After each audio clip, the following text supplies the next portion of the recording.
대부분의 사람들이 신을 잘 섬겨야, 정성 들여 섬기면 신이 사람에게 그래야 복을 주는 걸로 다 생각하고 있습니다.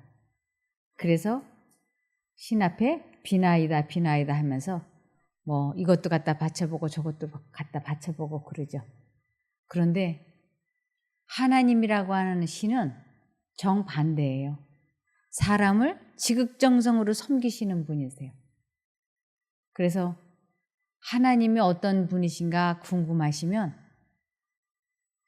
내가 자식을 어떻게 섬기나 보시면 됩니다. 제가 저희 집에서 일금 노예였어요. 새벽에 아주 일찍 일어나서 밥상을 차려서 아이들에게 갖다가 주면 그 아이들이 그 밥 잘 먹는 모습만 보면 얼마나 기뻤는지. 그 아이들 운동화부터 양말까지 날이면 날마다 그냥 솔로 문질러서 빨아주고, 아이들 그 교복 날마다 빨아주고, 남편 바지 줄 빳빳하게 다리고, 또 혹시 방바닥에 먼지 있나 그냥 물걸레질로 무릎 꿇고 싹싹 닦고, 아침에 눈뜨기가 무섭게 아이들에게 주스 갖다 주고 물 갖다 주고. 그런데 누군가가 저에게 그렇게 피곤한데 그런 거 안 하는 방법을 알려드릴까요? 그게 뭔데요? 애들 죽이세요. 그러면 돼요. 이러면 제가 기절할 거예요. 그죠?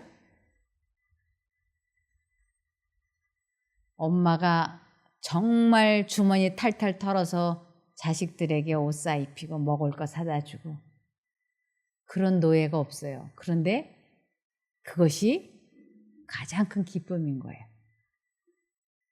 그래서 결혼해가지고 애를 못 낳으면 그 행복한 노예 생활이 하고 싶어서, 젖 먹이고 기저귀 갈고 그 행복한 노예 생활이 하고 싶어서 시험 간 아기를 만들기 위해서 얼마나 애쓰는지 몰라요. 그리고 다른 사람들에겐 다 있는 자식이 왜 나만 없느냐? 그리고 남 모르게 막 울고 그러죠. 그래서 다른 신은 몰라도 하나님이라고 하는 신은 사람이 자기 육신의 자식을 끔찍이 섬기는 것보다 100배, 1000배 우리 하나님은 사람을 극진히 섬기시는 분이세요. 절대 우리들에게 뭐 하나 얻어먹으려고 그렇게 하시는 분이 아니세요. 우리가 감사한 금 한 번도 드려본 일도 없고 교회 문턱 밟아본 일도 없고 오로지 나만 잘 먹고 잘 살겠다고 온갖 노력을 다해도 하나님께서 너 왜 그래? 나한테 왜 안 갖다 바쳐? 그리고 탁 빼앗거나 치시는 하나님이 아니세요. 그분은 언제나 사람을 도와주시려고 손 벌리고 계시는 사랑의 하나님이세요. 그래서 이사야 45장 5절을 보시면 나는 여호와라 나 외에 다른 이가 없나니 나밖에 신이 없느니라. 너는 나를 알지 못하였을지라도 나는 내 띠를 동일 것이요. 우리가 태어나면서부터 지금까지 하나님 믿지 않고 산 사람들에게 띠를 동여주신다 그러셨어요. 이 띠를 동인다는 게 무슨 뜻인가? 이게 바른 성경에는 이사야 45장 바른 성경에는 나는 여호와이다. 나 외에 다른 이는 없으니 나밖에는 하나님이 없다. 너는 나를 알지 못하였어도 나는 너를 힘있게 할 것이니. 우리가 하나님을 안 믿어도 하나님께서는 우리들에게 힘있게 도와주시려고 팔 벌리고 계시는 분이세요. 그래서 지금 이 세상에 수많은 사람들이 있지만 하나님 믿지 않는 사람들이 돈도 얼마나 잘 벌고 건강하고 자손들도 잘 되는지 우리 그런 거 보지 않습니까? 그래서 우리들이 어떤 질병이나 재앙이나 사고가 나면 하나님께서 우리들을 천벌을 주셔서 하나님께서 벌 주셔서 치셔서 내가 이렇게 된 게 아닌가 하고 오해하시는 분들이 계시는데 하나님은 절대로 그런 분이 아니세요. 하나님은 절대로 어떠한 경우에도 사람을 벌 주시거나 혼내시거나 책망하지 않으세요. 그분은 오직 사랑으로 모든 사람을 다 용서하시고 기다려주시는 분이세요. 우리가 아이들이 잘못을 하면 그 잘못하게 된 동기를 처음부터 끝까지 모르고 결과만 보고 너 왜 잘못했냐고 그러는 경우가 종종 있어요. 그런데 하나님께서는 이 사람이 태어나서 뱃속에서부터 지금까지 어떻게 살았고 무엇 때문에 왜 죄를 지을 수밖에 없었는지를 처음부터 시종을 다 아시는 분이세요. 그분은 졸지도 아니하시고 주무시지도 아니하시고 쉬지도 않으시면서 한 사람 한 사람을 당신의 눈동자 속에다가 집어넣고 지켜보시는 것이에요. 그래서 내가 이렇게 될 수밖에 없었다고 하는 것을 시종을 아시니까 그분의 마음에는 극률하심이 크신 분이에요. 이 극률함이라고 하는 것은 상대방을 이해하고 동정하고 감싸 안는 큰 사랑을 극률이라고 그래요. 그래서 내가 이렇게밖에 될 수 없었다는 것을 하나님은 아시기 때문에 그 극률한 마음이 크셔서 용서를 이미 다 해버리시는 것이에요. 한 사람 한 사람을, 이 세상의 수십억 명의 사람들을 그분은 태어나기 전부터 뱃속에 있을 때부터 오늘 지금 이 순간까지 한 사람 한 사람의 과거와 현재를 아시고 계시는 것이에요. 그러니까 우리가 미래에 잘못하면 그것도 하나님께서는 용서를 해 주시죠. 그래서 우리 하나님께서는 과거와 현재와 미래를 모두 다 용서해 주셨어요. 그것은 우리의 과거와 현재와 미래를 아시기 때문에 내가 그렇게 될 수밖에 없었어. 그래서 내가 너를 불쌍히 여기는 거야. 나는 너를 다 이해하고 용서했어. 이렇게 말씀을 하시는 하나님이세요. 그래서 하나님은 우리의 위로자이신 것입니다. 하나님은 내가 왜 이렇게밖에 될 수 없었는지를 다 아시고 그리고 이미 용서를 하셨기 때문에 나는 네가 나를 알든지 모르든지 그런 것과 관계없이 너를 이미 다 도와주고 있는 하나님이라고 말씀을 하시는 것이에요. 그러면서 사람들이 하나님을 알지 못했다라고 핑계댈 수 없도록 하나님 자신을 사실은 사람들에게 밝히 드러내셨어요. 그래서 내가 하나님 알지 못했는데요 라고 말할 수 없다라고 말씀을 하셨습니다. 로마서 1장 19절에서 20절. 하나님을 알만한 일이 사람에게 환히 드러나 있습니다. 하나님께서 그것을 환히 드러내 주셨습니다. 이 세상 창조 때부터 하나님의 보이지 않는 속성, 곧 그분의 영원하신 능력과 신성은 사람이 그 지으신 만물을 보고서 깨닫게 되어 있습니다. 그러므로 사람들은 핑계를 댈 수가 없습니다. 사람들은 누구도 내가 하나님을 알지 못했다라고 핑계댈 수 없게 아주 밝히 드러내셨다고 말씀을 하세요. 하나님이 살아계신지 안 계신지, 하나님이 있는지 없는지 저보고 누군가가 그렇게 질문을 했어요. 하나님이 있는지 없는지 어떻게 알아? 저에게 이렇게 물어봤을 때 하나님은 지금도 살아계신다고 하는 걸 내가 증명해 보일 수 있습니다. 그랬더니 눈이 휘둥그레져요. 하나님이 지금 이 자리에 계신다고 하는 것을 증명해 보여드리겠습니다. 그랬더니 이분이 막 호기심이 동해가지고 저를 바라봐요. 하나님이 살아계신다고 하는 것을 무엇으로 증명해 드릴 수 있느냐 하면 우리들 개개인의 마음 속에 분명하게 양심 속에 들려오는 생각이 있어요. 거짓말하면 안 돼. 요번 한 번만 딱 거짓말이 하고 싶어. 이 두 생각이 들어오는데 이것이 신들의 생각인 거예요. 거짓말하면 안 돼 하고 그 세미한 양심 가운데 들려오는 그 생각이 살아계신 하나님의 음성이라고 하는 것이에요. 그래서 하나님이 살아계신다고 하는 것을 사실 부인할 수 없는 것이에요. 여기에 분명히 말씀하고 계시지 않습니까? 하나님을 알만한 일이 사람에게 환히 드러나 있습니다. 하나님께서 그것을 환히 드러내 주셨습니다. 그래서 내가 화를 냈다든지 도둑질을 했다든지 거짓말을 했다든지 간음을 했다든지 어떠한 죄를 지을 때 이것이 죄인지 아닌지 모르고 죄를 지었다라고 말할 수 있는 사람은 아무도 없어요. 왜냐하면 살아계신 하나님께서 그 마음에 분명하게 그러면 안 돼라고 말씀을 하신 것을 확실하게 하나님은 기억하게 하시기 때문에. 그래서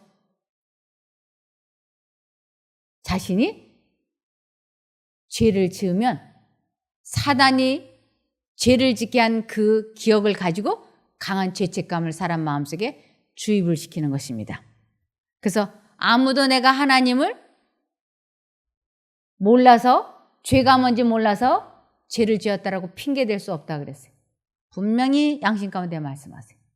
아주 사소한 일에서부터 큰 일에 이르기까지 내가 죄를 지으려고 할 때 상대방에게 무슨 말을 하려고 결심을 하고 마주 섰을 때 심장이 팍팍팍팍 뛰지 않습니까?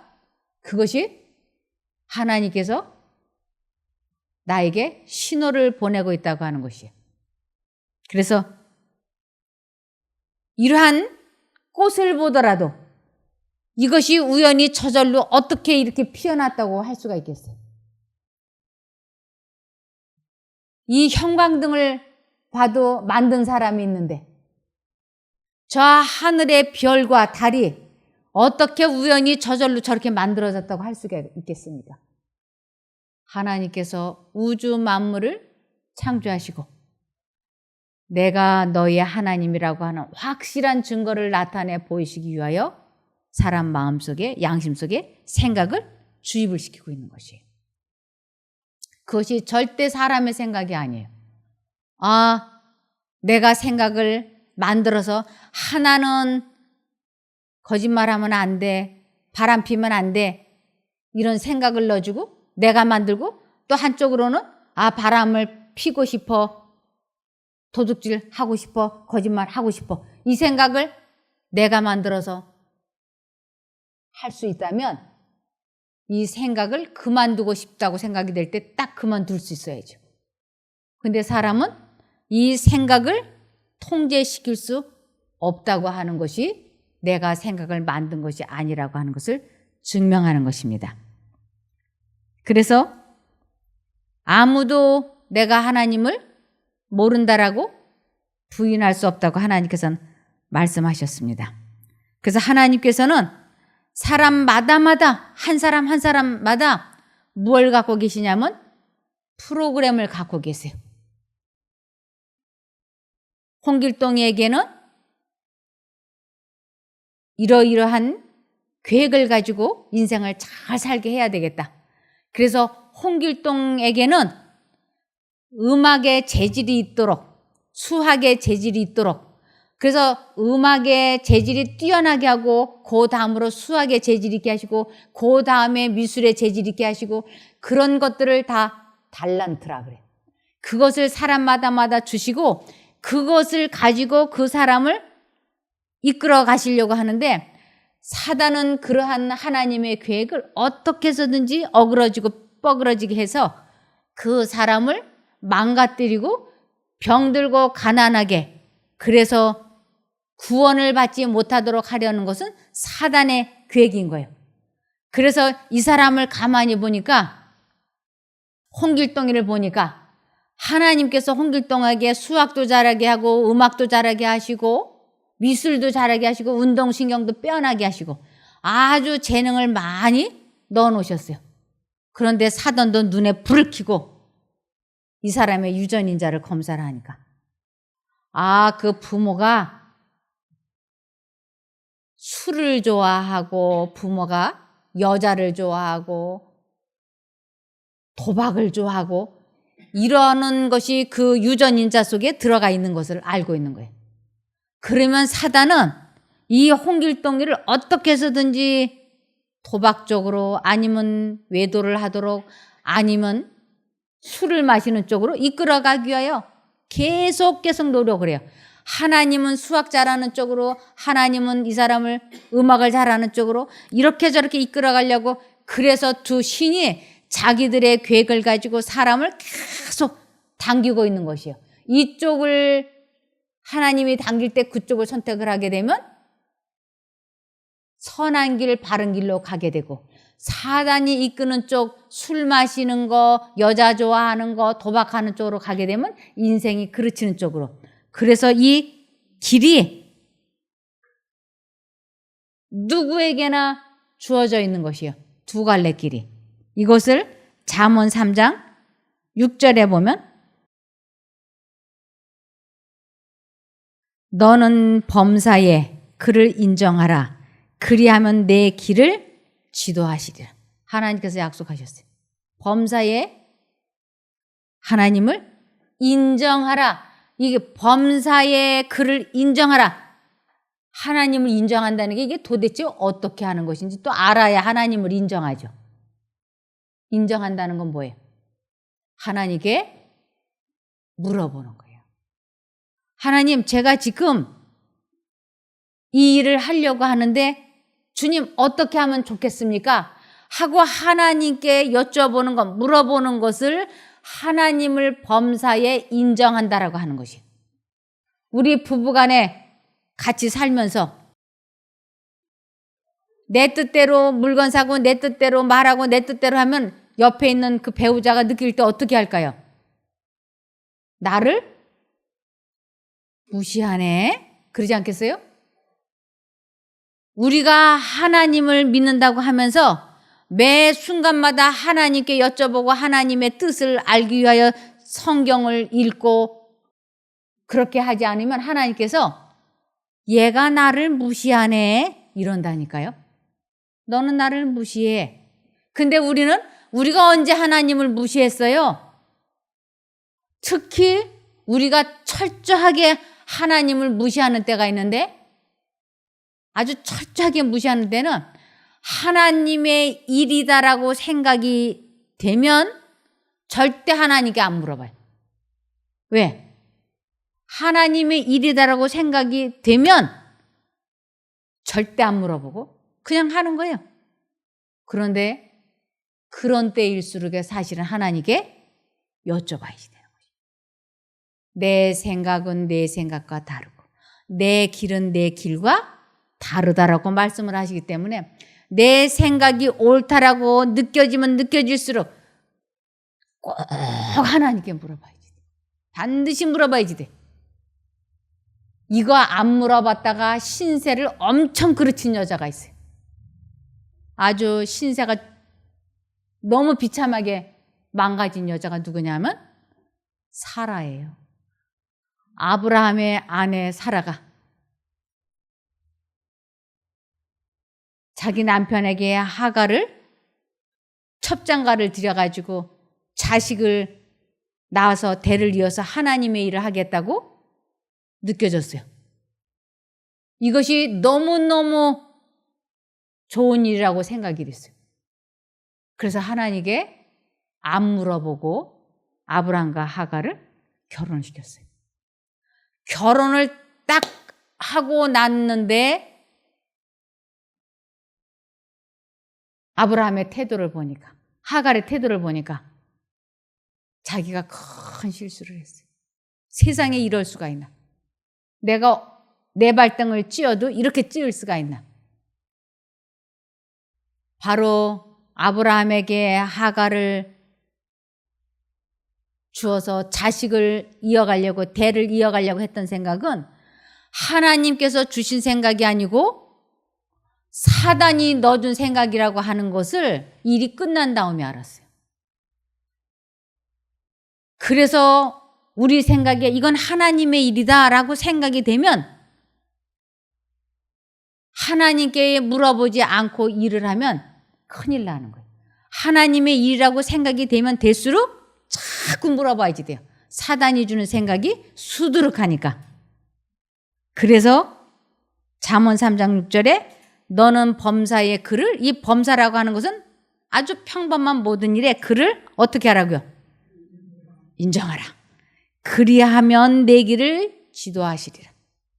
그렇게 할 때 만일 사라가 아브라함에게 첩장가 드리는 것을 하나님께 하나님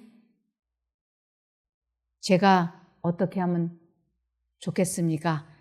나의 이 기가 막힌 몸종, 입안에 혀처럼 말을 잘 듣는 이 귀한 착한 몸종을 제 남편에게 주면 대를 이을 수가 있는데요. 나는 자식을 낳지 못하는 몸이니까 이 젊은 여자를 남편에게 줘서 대를 잇는 것이 하나님께서 보실 때 옳은 일입니까? 틀린 일입니까?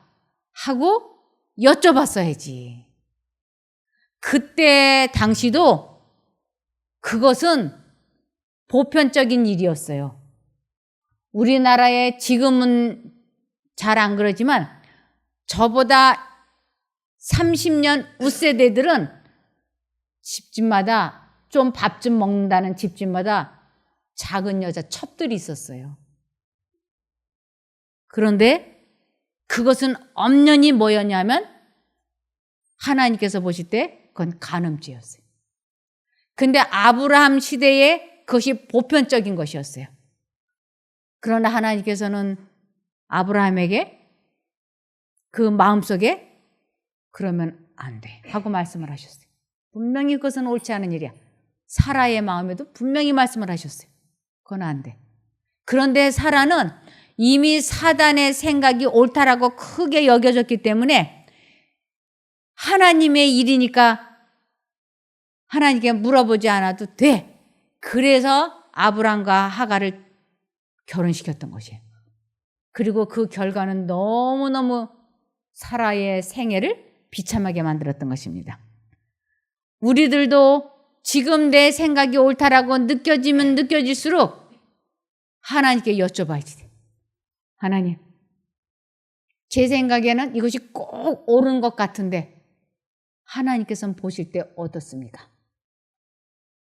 그렇게 여쭤보고 하나님은 무엇을 통해서 우리들에게 대답을 해주시느냐 하면 이 성경 말씀을 통해서 이런 설교를 듣는 중에 또 성령께서 직접 마음속에 여러 방법과 여러 갈래를 가지고 사람에게 옳은 길을 가르쳐 주세요. 그래서 범사의 그를 인정하면 하나님께서는 인생 길을 이끌어 주신다고 확실하게 말씀을 하셨습니다. 에레미야 10장 23절 여호와시여 인생의 길이 자기에게 있지 아니하며 그의 걸음을 정하는 것이 걷는 자에게 있지 아니함을 내가 압니다. 내가 왜 이렇게 됐는가? 내가 어쩌다가 이렇게 됐을까? 무엇 때문에 이렇게 됐을까? 가슴을 치고 후회가 되지 않습니까? 거기에 대해서 하나님께서는 그것은 내 생각의 결과였다라고 대답을 하세요. 내가 왜 이렇게 됐지? 왜 내가 아픈 거야? 왜 내 사업이 망했지? 이렇게 기가 막혀서 하나님께 물어봤을 때 하나님께서 대답해 주셨습니다. 에레미야 6장 19절 땅이여 들으라. 이 땅이여라고 하는 건 사람들아 이런 뜻이에요. 사람들아 들으라. 이 백성에게 재앙을 내리리니 이 백성에게 재앙은 건 우리 개개인에게 재앙이 올 것인데 그 재앙이 오는 이유는 이것이 그들의 생각의 결과라. 그들이 내 말을 듣지 아니하면 내 법을 버렸기 때문에 이렇게 됐다고 말씀하세요. 분명히 하나님의 음성이 양심 가운데 들어왔고 사단의 생각이 마음속에 들어왔어요. 근데 하나님 쪽을 선택하지 아니하고 사단 쪽을 선택한 결과로 내가 오늘날 이렇게 됐다고 하나님께서는 분명하게 말씀을 하고 계시는 것이에요. 그러므로 인생의 길이 나에게 있지 아니하고 하나님과 사단이 넣어주는 두 길이 있다고 하는 것을 깨닫고 하나님께서 제시하시는 길을 찾기 위해서 우리는 눈에 불을 켜고 이 말씀을 보아야 되는 것입니다. 그러면서 잠언 14장 12절 어떤 길은 사람의 보기에 바르나 필경은 사망의 길이니라. 요렇게 하면 틀림없이 돈 벌 것 같아. 요걸 먹으면 틀림없이 병이 날 것 같아. 요렇게 하면 행복할 것 같아. 이 사람과 결혼을 하면 복이 덩굴째 들어오는 것 같아. 근데 결혼을 해보니까 재앙이 덩굴째 들어오는 경우들이 있잖아요. 그래서 어떤 길은 사람의 보기에 바르나 필경은 사망의 길이 수두룩한 거예요.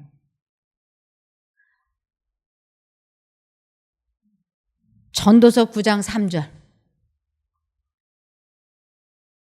모든 사람의 결국이 일반인 그것은 해 아래서 모든 일 중에 악한 것이니 곧 인생의 마음에 악이 가득하여 평생에 미친 마음을 품다가 후에는 죽은 자에게로 돌아가는 것이라.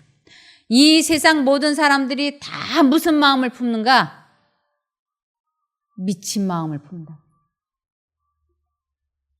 이 세상 모든 사람이 하나같이 미친 마음.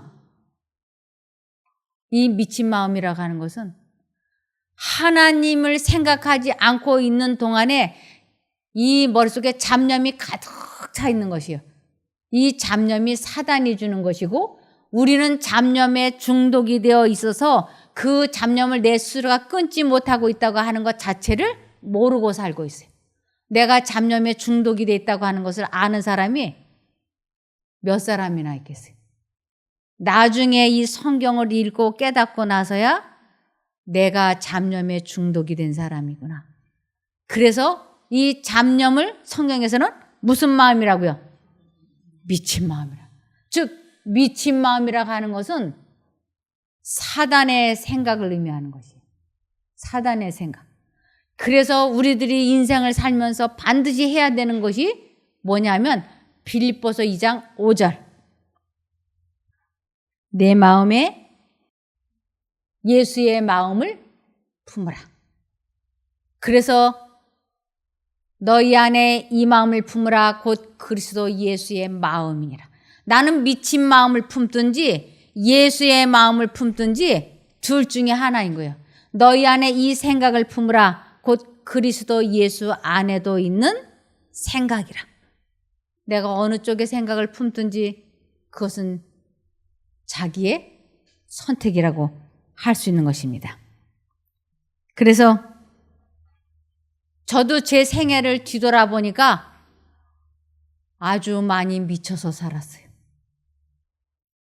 어떻게 그렇게 미쳐도 많이 미쳤는지. 이야,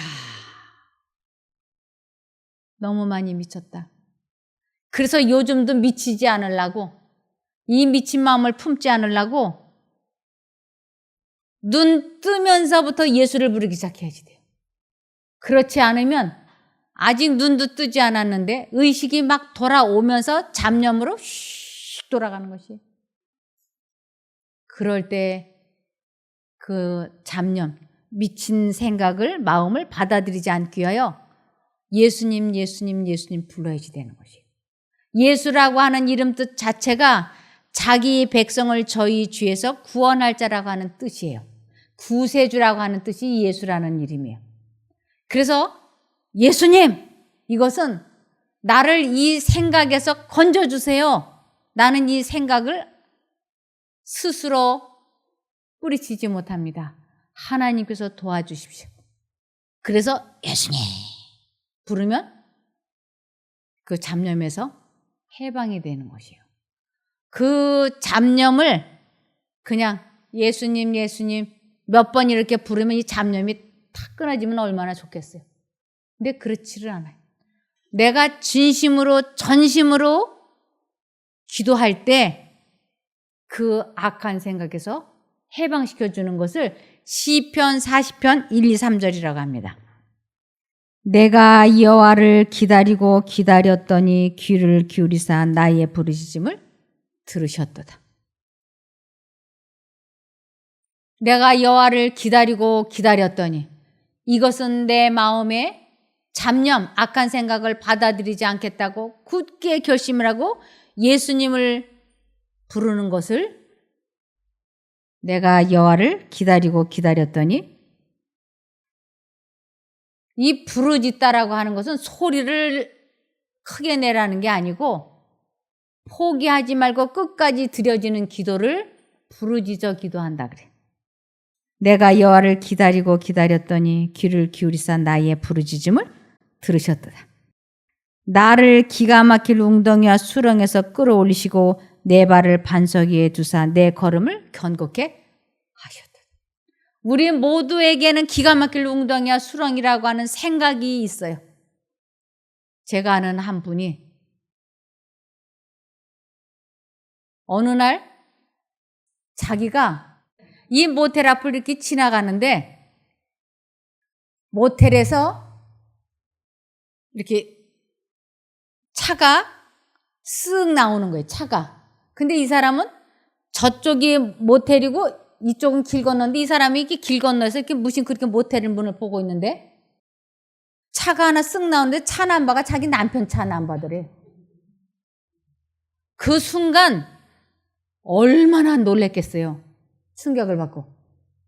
그래서 아주 눈을 크게 뜨고 자세히 보니까 썬팅돼 있는데 흐린 좀 그래도 보였는지 그 옆에 앉아있는 여자가 자기하고 제일 친한 여자들이 조수석에 앉아있는데 둘이 이야기하고 웃고 떠드느라고 본부인이 길 건너에서 뚫어지게 쳐다보고 있는 거를 이 남녀가 못 본 거예요. 근데 이 부인이 심장이 얼마나 뛰던지 온 전신이 사시나무처럼 떨리고 이 사람에게 이것이 뭐가 됐을까요? PTSD. 외상 후 스트레스가 생긴 거지.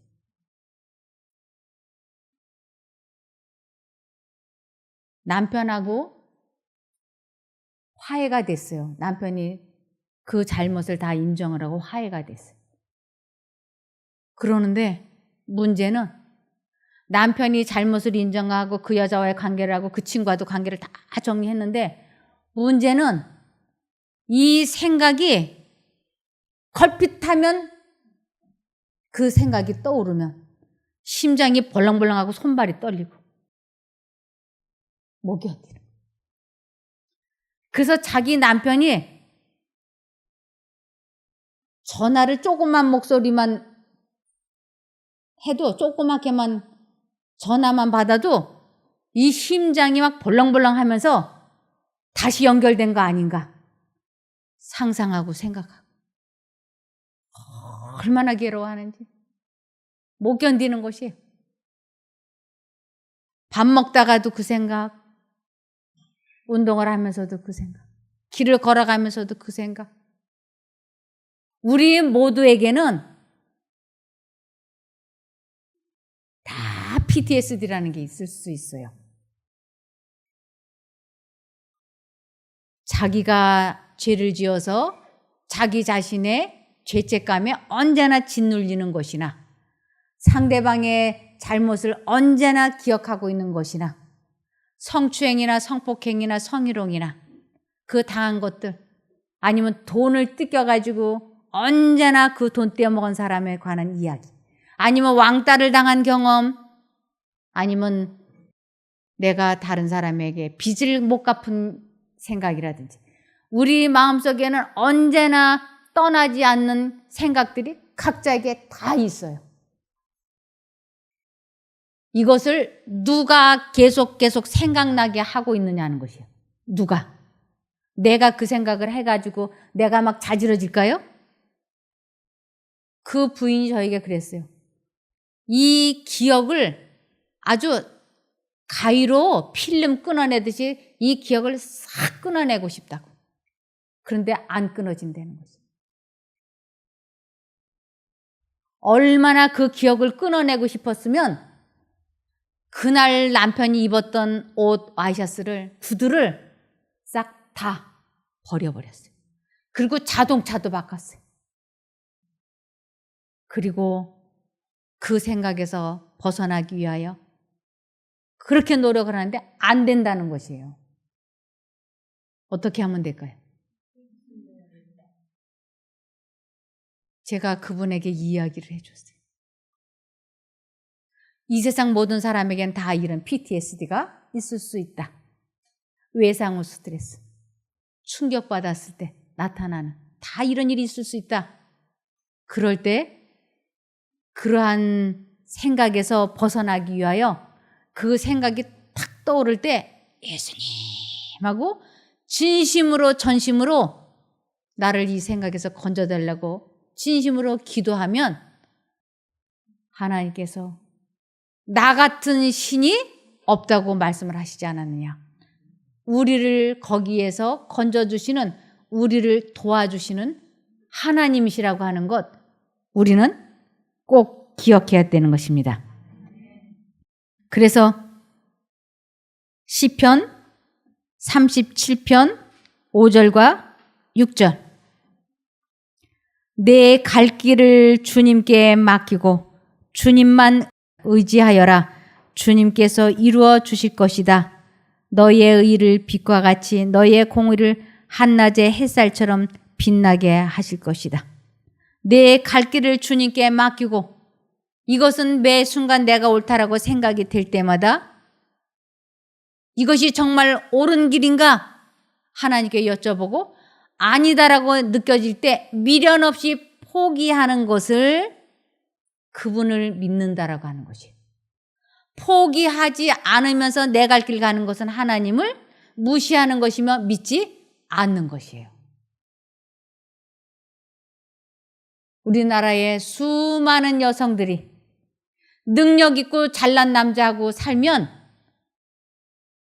값을 많이 지불해야 되는데 그 값이 외도라고 하는 값이에요. 얼마나 많은 남성들이 외도를 하고 가정을 소홀히 여기는지. 그런데 그것을 무슨 수로 사람인 여자의 힘으로 그것을 감당하겠습니까? 그럴 때 하나님, 저를 이 기가 막힐 웅덩이와 수렁 같은 이 생각에서 건져주십시오 하고 진심으로 전심으로 기도하면 하나님께서 우리를 거기에서 건져주실 것입니다. 이것을 경험하는 것을 하나님을 안다, 하나님을 만났다, 하나님을 사랑한다, 하나님을 믿는다. 이렇게 설명하는 것이에요. 그래서 하나님을 믿으면 뭐 덕을 보는 게 있어야지 하나님 믿는 맛이 나지 않겠어요? 하나님 믿는다고 하면서 내 감정 조절도 하나도 안 되고 이 생각도 하나도 통제가 안 된다면 무슨 덕을 본 거예요? 안 믿는 사람들도 얼마나 많이 자식들 좋은 대학 보내고 얼마나 돈 잘 벌고 잘 사는데 그들과 내가 뭐가 달라야 되는가? 내 감정 조절을 할 수 있어야지 되고 자신의 생각을 통제시킬 수 있는 힘을 소유하는 것, 이것 때문에 우리는 하나님을 부르고 믿는 것입니다. 그것을 체험하시기를 바라며 말씀을 마치겠습니다. 기도할까요? 하늘에 계신 저희들의 아버지 하나님, 저희를 온전히 도와주실 수 있는 분은 하나님밖에 안 계십니다. 사람이 자신의 감정 조절이나 마음을 다스릴 수 있는 힘이 없는 것 주님 아시지 않습니까? 저희가 진심으로 전심으로 하나님을 부를 때 도와주시옵소서. 우리들이 하나님 부르는 것 잊어버리고 있으면 이렇게 듣고 배운 것을 생각나고 기억나게 하여 주시옵소서. 그리하시면 이유를 불문하고 주님을 부르고 선택하겠사오니 꼭 도와주시옵기를 예수님 이름으로 감사 기도 드리옵나이다. 아멘.